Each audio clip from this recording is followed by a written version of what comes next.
Wo bi ya chima wo ne ba hwe na be do sa pe so ni me ka obo no kwan ya ofa so menteni akwa no wutimi borura ne dem bre o mo da wo e be fo mo ba dwane sa ono de emfa no ho ne ka wabo sa ene emfa no ho ni nyinse mu bre a wo faaye emfa no ho ni oya wa fo mu ni no no hwehwe ni sa mi ohwe na ne sa beka na ne sa so aka na eno wa no. What's your favorite food here? Fried rice. Fried rice. If you want to eat any food, you have to come to Oseko Munyani Park. You can come and have a taste of their food. It's very nice. I always come here. This is like my 10th time of coming here. Local dishes, Adriani Bia, Adriani Pabediti. Wow, Shanamna. Wele, your my dear BB and MBA. I had a 7 up here, BD, a cup viral. I would order Johnny. You are bringing it right there at your doorstep. And see a Johnny pay fee. Mumina Mobe Johnny Park. Now, Hannah Johnny Papa walk. You were East Legon, Boundary Road, opposite the self-filling station.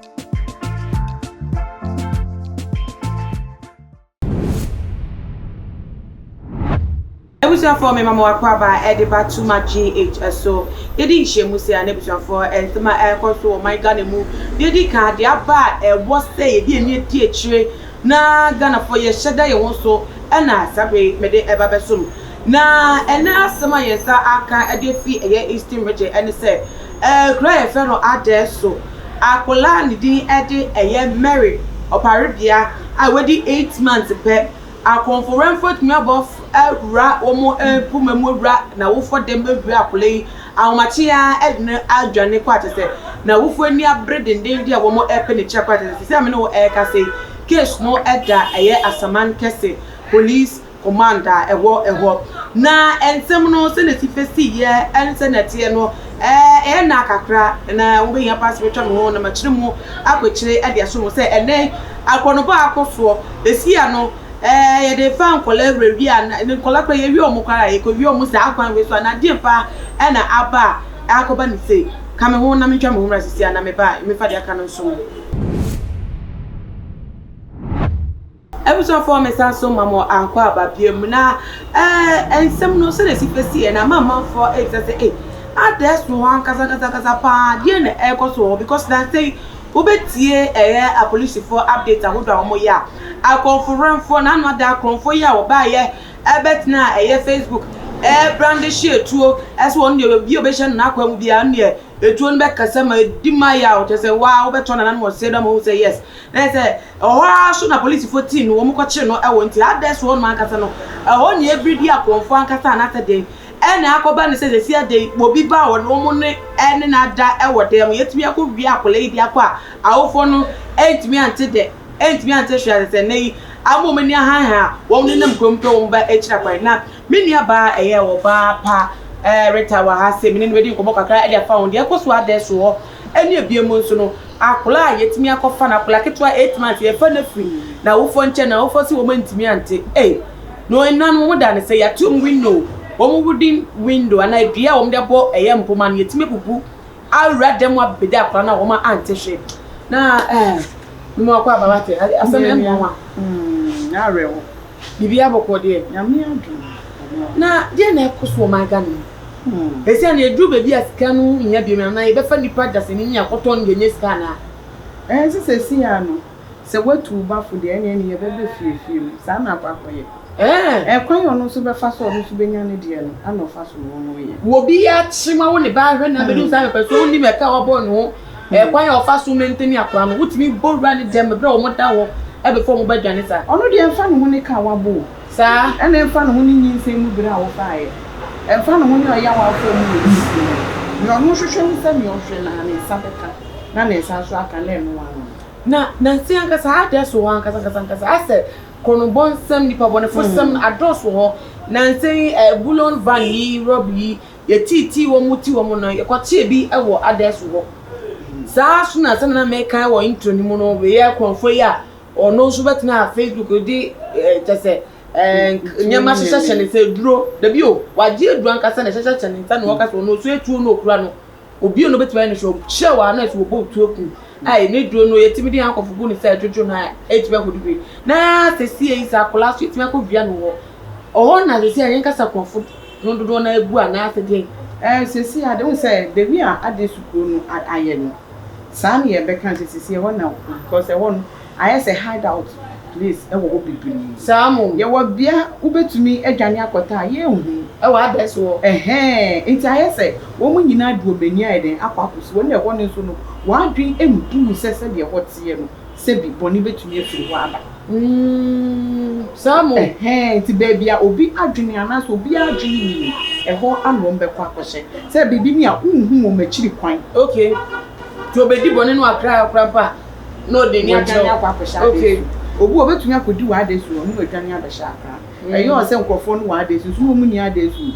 ebi akra ha no hye o se yanko nkurankura ase kurokuro na sese afi no mu piepie ne yanko ho mo e ho se no mu hu ye kira kwan. Okay etu be ye din kura hu se so free akra o so free new wa be be yo se wo mu nyina ete adesu na entisa yo na amanfo keka se betu ba nse awofo na agasa so mo agasa mo ni na mo so sa na mo ne mo bada dan mu ni obi etime hwesi mu abefa akola na mo se mo antehwe na client man ka de se anya kra o da kra na opegya no bekeka no kakra kra no besun kakra nketenkete nti o man antehwe ni nuaba ana mo no ndo mana bibi na eti mo twa mo asem bebe nti na se mo twa mo bebi sa ase ana se wo kasa ebetumi abansa wati ase nitie ana baabi ni nsu no entumi manisa ebia nipa ne eba no ono so wa be no ho no de eba enti oba ye no ewu adregu mani so sa ye wu adra se ko bi ntumi nda ho emi ye mewia ne da mu ne emenyina ye wia ne ko ya so na nani so ate obehwa ne ye wia wa de akwo mo so nke be ka se den enye na because onimu se akola da ne che kia ne ke akola ne besu etma to ba de sister na anado no odanu fu ano enti obeti ne bank ba we do tu se se nipa ko no wa tame wo ma che wa sheda steady wo ma na mo tu mu so a che enti onimu wo bibia we ekoban se wo so hu se sankrofo ni eye nipa bi a oben wo o sheda ba wadanfo muslim wo ma ye be fie beto niema omu di hwehwe niema ba bia kwan da asesa won benya ade afa ho dia bo won sa ama yin se man nso ya no medu ya no etoro ebi ono hya se so obo ni komo bia ne esu ye de nkoma eden aba betum na ode hwe ya adwene so we de me hu sa ha na yese aha yese we mri se wo mo dent ni we de medu ya na be fa because the nchiremu mo de aba ne se wo gum poma no ani okonfo se nka dan na no wo na betu fa be wo so obumpuma no obumpuma no na no de se ba ko se menu o mu simu efa akwa no a mo de kwa ya so mo ni am mo so je se bibi a se akwa no da ben puma na no ana na che se akola ni hunti anu o mo ben se akwa ni da ben but you say most na kasa konfo bebe mo mo fa what you say okay puma anu mo fa obetumi ayi rivers ba obehye ebi agbo ewura dem we be yo ebe bo wa adwene won ti sa me na me ka kire kwan sa kwan ketekete no betu be na se die ya ko mo sheru to ye de dade na ye foster ase eso tumi manage wura mu ebu wura dem ko wia wo etu o mo chi na so mbisa se kwan be no fa so ko dem ana o kire o yiri mu nyina naked ana de wura yi won wa de ba se bi no okwa onim se awofo se bi so ba na o da be ma ne na be mani na eda oba nyele enna ana morova na bia kwa nso be ye inti bia moma yede e se obi abade mu ti de be se ida so be hu ya no pa de bia bu so ogu bu so a wada eti ni oba be ye nyina because that one because akla there until say maybe wafa phone and now wafa TV no who dress efim kuma ni mu a wetin dey to form then dey we see the father akla no enipa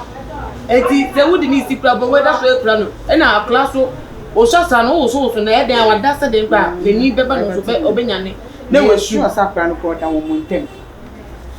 me sure so oda wo fo ni ntem oda wo montem eni etimi apegya na sa ana me se ya no mo pa da ni ehu egu wo mo so ana mo wo ma da hatse eti ni akoso bia no ubu ko sese obeye ni oye nyina ewie na wapie asa na wani so betete wa mo se se ni akoso ni eno ti na krofo bebre ye de wi akrofo benye se bia na ana nipa na da so obufuo obeda hia na wo ya de awu ene se de kroma yi aye hu papa ese de IGP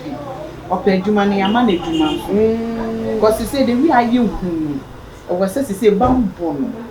emu ye dene maye na client matuka ade ko comfort de koye de okoye dru na it akwen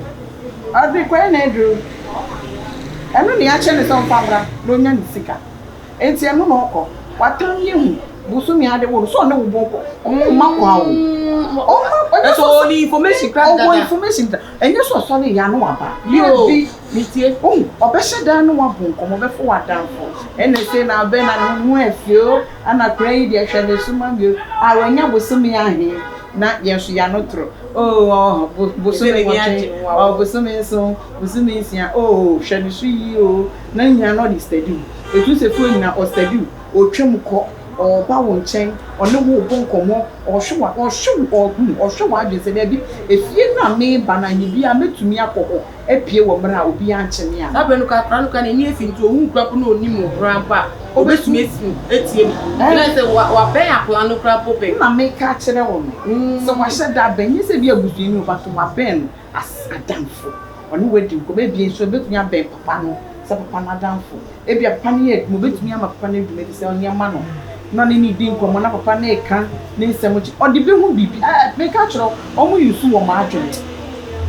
die duje we de be si ade police for wo asamanka si aso nsem no mo pe akro ne che kwan dindin se na wo hu mfoni no wo hu akro yi wo bebia na we ne twa no so se obi ne na ma na abomode yi police first to se na nyema akode isi ade ya nkasa ye twa ya nkasa ye wo mayo ana me bo asawo fa futu otwa ye nsem yi so na ye mfa nkomo ne menewie nyemeka se awofo no maye ni enna hono mo maye ni na ho sebi obi bebre na ba a omufe ni kan emma obi ade no ho bambo aneba na emumuma ye ni enna ho na ye nhwe ye nkomodie yie wa abontene enye obi bia no beben yin ane ebema na hu ye fie asem ana ye ma ho asem aya mumma ye nto ya no na rekakakra na emmoa ye medase nesu medase na usofo minua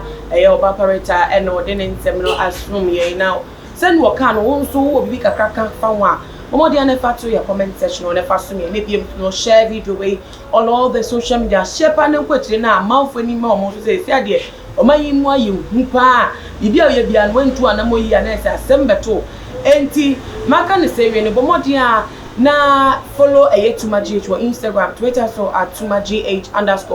Facebook so @tumagh. Now why say we no now abomodi subscribe and then da edika wo share your YouTube channel no me din na ama ultra e be say dey shabi ma. What's your favorite food here? Fried rice. Fried rice. If you want to eat any food, you have to come to Oseko Munyani Park. You can come and have a taste of their food. It's very nice. I always come here. This is like my 10th time of coming here. Upe local dishes aduane bia aduane pa bedidi. Wa wo hwe nam na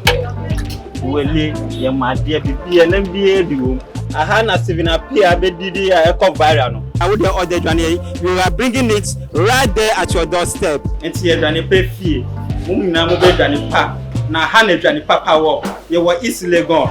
boundary road opposite the self-filling station.